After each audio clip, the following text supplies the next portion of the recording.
Hey everybody, thanks for joining me again. Sorry it took me so long to put up another video, but things happen and the video's up. We're going to talk about salt just like I promised, and if you stick to the end, I'm going to give you some great news about Ripple and what might be going down. Heard some great things down the grapevine. Alright, so salt lending. Let's put this up real quick and let's get my ugly mug off the screen. Alright, salt lending. What this is a blockchain based loan company. If you ever purchased a car or got in a home, you've had to get a loan. The way loans normally work is you put down collateral and or you use your social security number.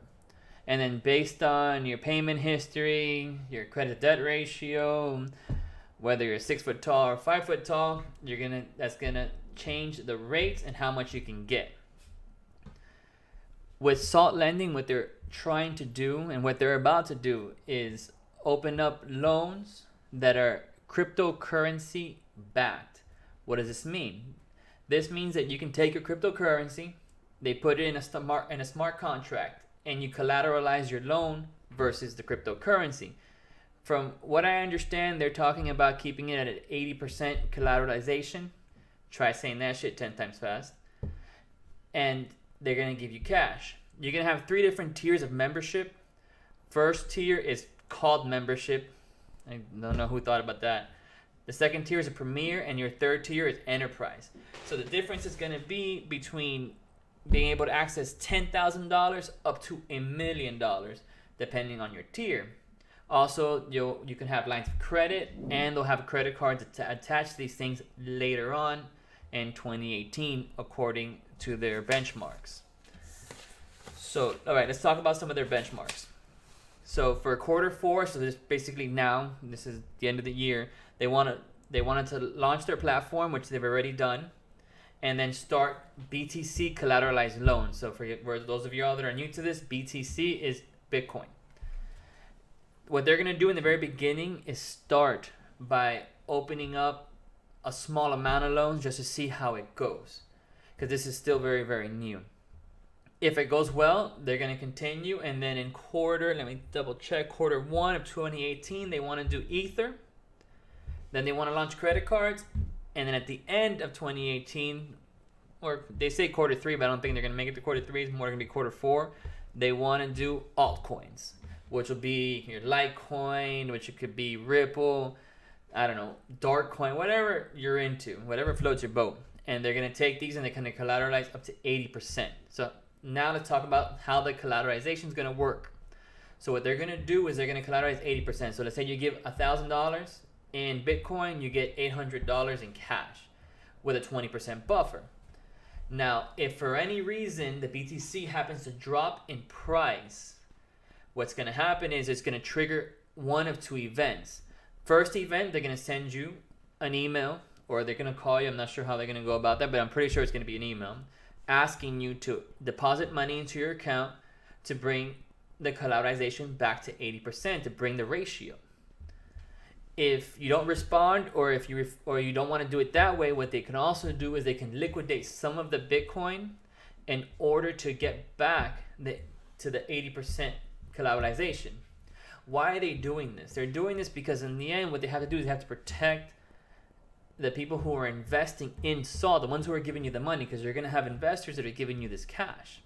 And they're going to expect to have some sort of protection, and they're going to make some sort of percentage, just like in any other loan. I'm assuming they're going to be a little bit on the high side, maybe 8-9%. They haven't really talked too much about that. But this comes out better than the alternative. The alternative is, and this is for the US, I'm not speaking for anywhere else, having to pay capital gains taxes.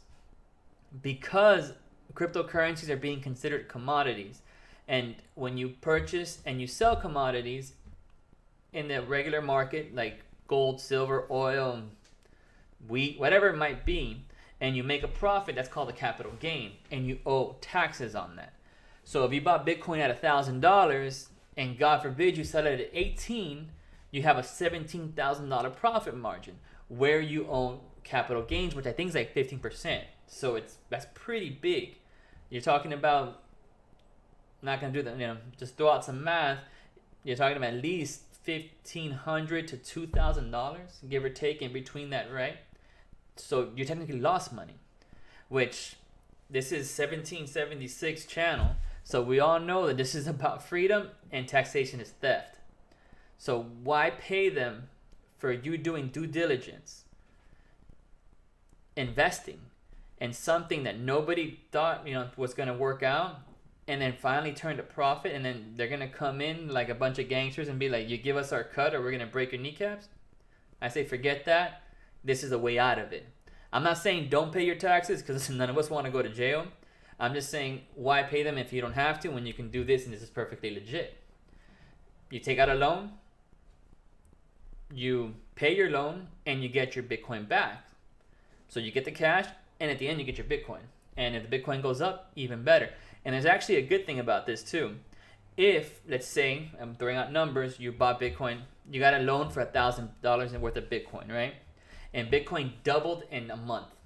And now you have $2,000 worth of Bitcoin inside of the smart contract in the Salt Lending platform. You have the ability to sell half of that Bitcoin, take your half, and be done with it. And you still got the cash. It's kind of a win-win. So I'm going to put up coin market cap so you guys can see this. All right, so right now Salt's trading at 891. In November, if you look, I'm going to put the cursor right over it. It was around here in November, which is a month ago. We were trading around $2. Now we're sitting up around $9. This company has so much more to go and so much more to grow. I mean, they still haven't even started releasing the actual loans. If this works out, this is going to take off. This might be a good investment for some of you. It might not. I'm not telling you to do it. I'm just saying do your due diligence and check out this company because it might be good. As far as for Salt, that's basically all I got for you guys today. If you guys have any questions about that, remember, leave it in the comments. You got something bad to say, leave it in the comments. And since y'all sticked around to the very end, I'm going to tell you about Ripple. We had a conversation about Ripple and what they do, so if you guys don't know about it, check out my other video. But on the grapevine, I've heard some great news, and if this happens, it's going to be great for Ripple. They might be ending up on the Coinbase platform, which is great. Why?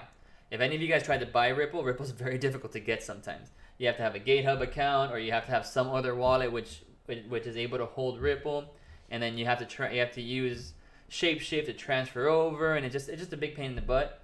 And if you're not very tech savvy, it can be very, very difficult. Coinbase makes everything very, very easy. Only problem with Coinbase is you have to give them a whole lot of information and the rights to your firstborn child. But if you're okay with that, that's one way to go. And in the end, for those of us who do hold Ripple, the evil banker coin, this will be great. So why not, guys? So again, thank y'all for listening. Thank y'all for being here. Subscribe. You like what I had to say, hit the like button. You didn't like it, hit the dislike button. Leave good comments, bad comments, and I'll see you guys later.